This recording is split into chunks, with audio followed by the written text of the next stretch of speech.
would win. David, one of us won, right? Moral victory, one of us. You Cool. absolutely did not. You can I'm say just saying, that as me or much David, as we're you gonna want, rock, paper, scissors to see who actually won the game right after this. but we all know. I will say, by the way, looking at the drafts, on a serious note, Cap, just, trying to do my job here. Oh, who wins the click war? It's EG. That would be Arteezy won the click war over Brax. I wonder if there's an actual, skill to it, because some players seem really good at it. I'm sure they do. Yeah, Mickey has never lost the click war that I can remember. I bet some of it is ping, too. Yeah. I was going to say, though, I think Naga is pretty rough to play against Underlord. Yeah. It's really annoying. He has a very easy clear. In team fights, he takes away so much of your damage. Just Illusion heroes don't really feel that fun to play against Underlord. And the pit's, nice. It's AoE control, right? Which is really, really nice. Yeah. And look at this. He instantly just clears all your illusions out. Yep. Just in general, full agility heroes also feel bad, right? Combination illusion heroes feel bad, and full agility heroes that just look to right-click people, they also feel bad. Underlord's good, doubly so against him. What about our mid lane, though? Roya Invoker. Yes, sir. It's going to be playing against 9, who, as the panel did talk about, a little bit of ping. So let's see how 9 fares on a hero that is definitely a bit more intricate than the Bristleback he was playing earlier. And then our top lane, that Mirana Centaur lane, Crit and Bulba pairing up against Moo and Fear.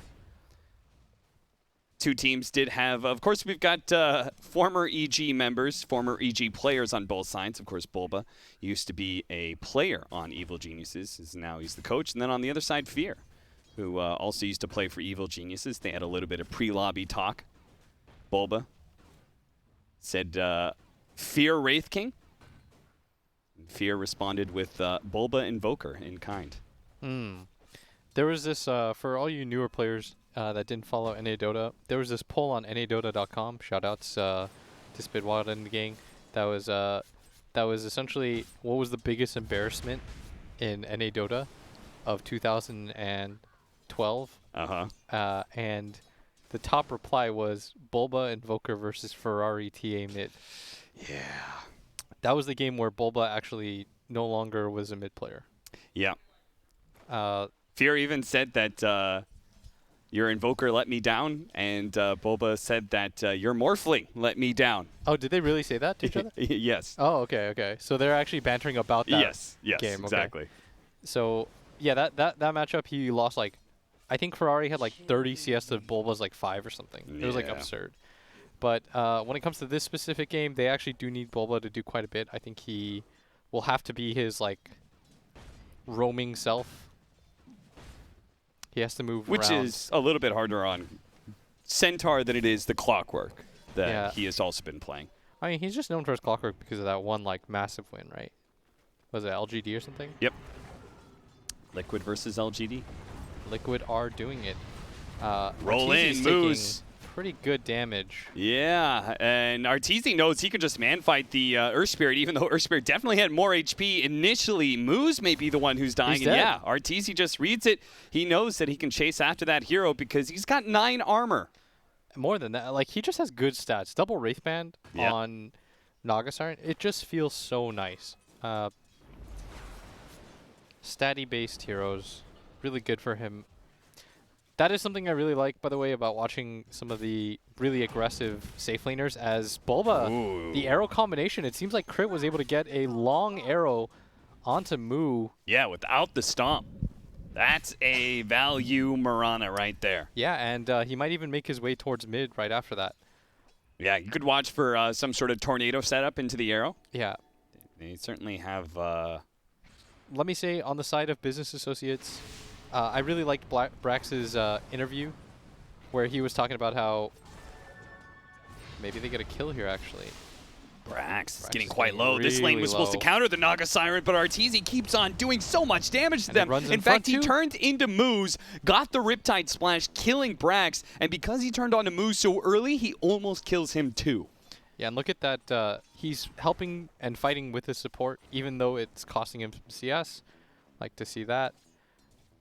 That's what you were trying to say earlier about liking to watch aggressive carries. Yeah, exactly. I think one of the hardest things that I struggle with when I play 5 in pubs is my carry just will farm at all costs. Yeah. It's going to whiff on that arrow that Pop-Tart actually... But it pays off, right? If you play aggressive with your support, help him win the lane, then you have more free CS later on. Oh, 100%. It's an investment. Talked a bit about EG, but more on the side of business associates. For me, their drafts always feel very odd. Like, I'm not really sure what direction they ever want to go. Like, from game to game, it feels like it changes. Like, one game I see business associates, they play this, like, aggressive 3-core style. The next game, they'll pick, like, one hard carry and then just, like, run at you. It doesn't feel like there's any sort of theme with what they want to do. And consistency is really, like, what helps you in the long run. Like, you want a style of play. Right. For EG, for better or worse, like, everyone knows how they play. Like the really, really high-tier teams, like Secret, who has, you know, these runs of success throughout an entire DP season, they can change that style, but it always starts with something, right? Yeah, you have to have a base, and I don't really know. It's been a while since I've seen them have some sort of base of play. They had that sick run where they, in fact, beat us. As Brax goes down again. What is happening here? They are punishing this lane. I did not think this was going to go that well. Again, Underlord, guys, is supposed to be the counter to Naga. It does not seem to be working for business associates here in this bottom lane. And I mean, Brax was able to carry business associates in an earlier series with Mars, or at least his Mars was game. insane. And Crit does show up mid, but he is spotted by Fear. I like this rotation by Fear just to sort of match the tempo. But as I was saying, they really need to sort of like discover what it is that they want to do. Because ever since that first major where they got top 6, they qualified for that major in the first place, it's just been downhill. We have not really seen this team perform at any sort of level. Feels like they've just been kind of resting on their laurels, right? It's like, all right, we did pretty well. At one event, though. At one event. Well, didn't they get upper bracket at the major? That was that major. Yeah, you're right. That was the one they beat us in. And then they lost to TNC, and then they lost to IG or something like that. And the thing is that their points, whether that's Fly actually going down as Moose does manage to get the kick. Nice rotation. You could see heavy support rotation as they're just giving up on the Underlord lane. And at this point, Wraith King can full-on jungle. So there's nothing the supports need to worry about in side lanes anymore. Yeah, I was really hoping that would be like the new dawn of like NA Dota with 2 top 6 teams at the major. And since then, it's really just been EG that continues to carry that banner. Yeah. But for business associates, they do have skilled individual players. Like you saw when 9 was able to solo Quinn quite a few times. As the Stampede is popped for bottom. away, it's not going to be fast enough. And that's a solo kill with the help of the Stampede. Jeez. They are getting battered, I guess is the only real good term that I have for this on the side of business associates. And keep in mind, if they win this series, they could knock out EG. And then it's, you know, there's blood in the water. It's all for a game as Ryoya is going to TP towards top. Arteezy actually ends up going down at bottom with the rotation from 9. But at the same time, we're going to see a rotation towards top. They have found the Wraith King, who and they're is going to be able to burn him out of his mana too. So that, no stick charges. They will manage to bring him down. Both carries falling to the mid laner, who's rotating. And then you check out that mid lane, and that's where the supports are like, nice. Life is great. During this time, you have to back up if you're Mu. There's nowhere else really that the Invoker could have gone. I guess he could have TP'd towards bottom, but he didn't really show himself on the wave at all. Yeah. So this was a nice rotation by Ryoya, but when you simultaneously make the same one at bottom, this should alert your safe lane carry, hey, this is happening. It's the same thing as when, you know, you go for a smoke and you kill their carry and your carry dies at the same time trying to not reveal that they're smoked. Yeah. That's probably one of the worst situations that you can get into. And the as a result, you know, it's funny because he was farming the jungle earlier. I thought he was just going to keep that run going, but maybe he felt incentivized to try and keep that top tower alive a little bit longer. No, but he loses it anyways, and this Leshrac is actually really far behind. But maybe he gets a little bit going here. Nice beta on the glyph. I like that by 9. Acted like he was going to go for the Diabolic Edict push. Yeah. Glyph goes out. Raise those hind legs, baby. Now the roll in onto Fly, but Leshrak wasn't quite close enough to follow it up with a split earth, and now Moose is going to have a hard time running away from that cold snap urn combination. Completely out of mana. That's going to mean a faster and faster Spirit Vessel. Yeah, and look at this rotation that they've made towards mid. Bulba's going to build up some Retaliate stacks. He's really healthy himself. He's got a good amount of farm. Annoying thing about Centaur, right? Like, if he takes that safe lane tower super early, he can just start chipping away at the mid tower. Because if you aren't showing anybody, then he'll just tank some shots, do some Retaliate damage back to it. Did you see that, by the way? Bulba went for the Illusion Rune. Because it's very good on Centaur. It's the same thing as like when you get it on Axe and the spins proc. I don't believe it affects towers anymore. Because remember, that was the old strategy. Yeah. You would send in the illusions. Manta, Octarine, Yeah, Centaur. but I believe it still works on creeps. So. I did not know that. What? That it still worked on creeps. I'm pretty sure it does. I'd be surprised if it didn't. I think it might just be a building thing. 7-2, Evil Geniuses holding a 5,000 net worth lead. 9 is that is probably the biggest difference. I guess the Wraith King is also over 1,000 net worth underneath, and 9's about to fall even lower. As if he dies here, which it looks like Roya should be able to pick up that kill. Moose has managed to get a good ultimate onto 2 different heroes, and that's ticking, but it's not enough damage by itself. Wraith King tried to chase away the support, couldn't quite get him, and now Moose is going to be left behind, it looks like. His Fear's going to show up, actually healing him, and Moose is still getting more and more ticks. Roya, though, has the Quas regen, and that makes a huge difference. He has taken so much damage here, but he's also regen so much up over time, especially with that headdress that's been hanging around from Fly as well. And that's going to be a costly 2-for-1. All the creeps are taken out.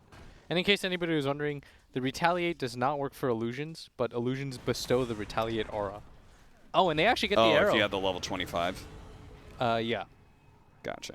So I was incorrect. So they got on the tower another or the kill creeps. off of that. And look at that. Bulba's just chipping away at that mid tower. Now that it's low enough, they're going to commit to it to make sure nobody can get the deny. Bulba, small chance that he gives up his life for it, but there's just no one from Business Associates that are really a threat. If he does die for it. Yeah, for sure. They're just getting really far behind on the side of Business Associates, and this is EG when you see them at their best, is when they steadily just creep up and farm. You can't really you can't really like. It feels like you're always getting out farmed. Yeah. An EG that you lose lanes to is so scary. Yeah. Because they usually outfarm you going into the mid game because they're slightly greedy anyway. Yeah, when you win lanes against EG, they're a lot less scary because their default is to farm. Yeah. And you can abuse that. That's what Grant always criticizes them for. But an EG that gets ahead in lanes, like you said, they won all 3 lanes. Really, they did. Yeah, they did. The Underlord got dumpstered by Naga Siren. Mid lane, we could still see the difference between 9 and that Invoker. And really, Leshrak should be able to kind of come back from that lane just because he's a better farmer, right? But Invoker has managed to stay ahead off of all these kills he's getting, including one now on Brax. A follow-up here as the arrow lands off of the Winner's Curse. Easy setup. Forgot about that old combination. Fear will manage to get his TP out, but the Winter's Curse into arrow, that's always a freebie. And Moose is going to get away. Actually, Crit's going to chase her this. In 2 seconds, he does have the arrow. They get the Spirit Vessel on him as well. All he had to do was get the vision. That Cold Snap goes on Moose. He's just dead. RTC makes sure to cut across to make sure there's no escape for the Earth Spirit. 13-2! And they just smoked up to go again because they're just going to run straight at Moo. This is merciless from EG. This is actually a really, really, really fast pace of Dota. And in fact, they are trying to read the map. It looked like they were running towards bottom, but they're waiting by the triangle, and they pop the scan. I really like this from Moo. He's being careful. He doesn't see them on the top side. They're not playing behind Arteezy, so they must be in his triangle. And they're going to pop the... Oh, a perfectly laid trap because they have such good vision. They're going to be able to stumble on a move first. Now, that still has the reincarnation unless the EMP does the damage. The timing of that was perfect. And it burns the mana out of him. That was perfect. Now, Arteezy's going to be able to find Fear. Of course, he needs to be able to get out of that pit laid out from the Underlord. He's going to song, reset, and maybe allow his allies to be able to catch up. They're kind of blocked out by this Pit of Malice still. Yeah, they wanted to try to set up for an arrow or curse, but Yeah, they kill the Hard neither Creeps. really They goes still up. got the Here we curse, go. actually. That grabbed Fear. So he's hitting onto Brax. two-man He's going to stun? get hit by the two-man stun as well as the arrow onto Brax. So he's going to be stunned for quite a while longer with a Spirit Vessel on him. He may Oh, he misses eventually the take tornado. out, but he missed the tornado, and that means everybody's in trouble. As Nice doing so much damage, they're going to turn and focus on this Lesher and then kill him. Before he could take down the 3 other members of Evil Geniuses, he falls first. If he had hit the tornado, nobody dies there. Yep. But even with all that happening, Ryoya has been playing this very nicely. Yeah, this for Invoker. sure. He's been everywhere. I can forgive one missed tornado.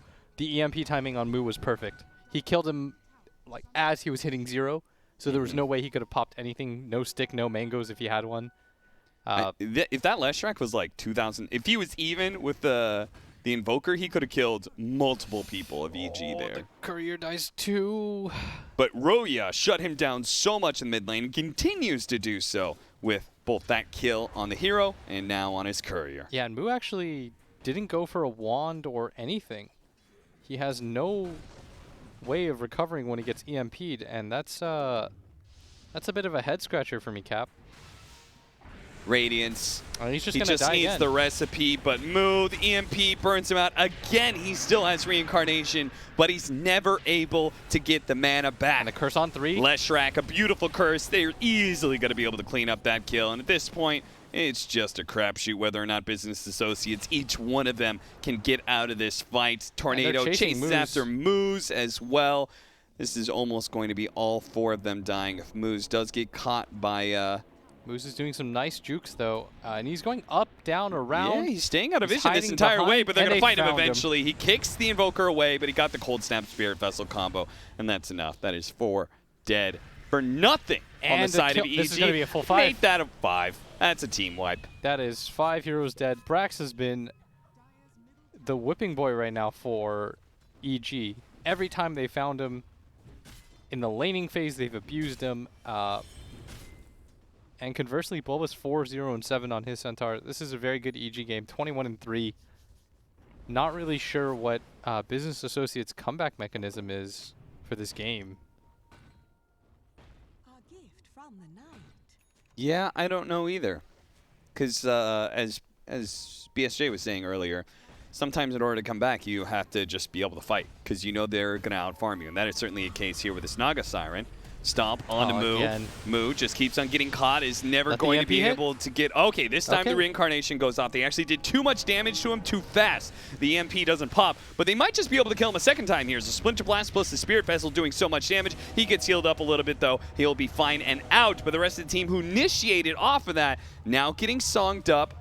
Are they going to try for it? Is Bulba going to go for the stomp? He's not quite in position, and they decide to back off, just taking fear as they go. Business Associates, though, you got to read the room, friends. You got lucky enough to get out of that song with only 1 person dead. Brax sticks around. He may end up dying. It's now the Stampede to chase him down. Crit looks for it. nice Nice stun from 9. Hitting 3 heroes, but a Winter's Curse. He gets too close to Fly. Fly makes sure that he will die in Ryoya's turn. getting real Roya, cold embrace from Fly. That makes it look nice and easy. Anytime anybody's in the slightest bit of trouble, Fly makes sure there's either Winter's Curse and Cold Embrace to save them. Moose and Moo, the mooing duo, will both fall And Mu 25-3. Yeah, he actually got soloed.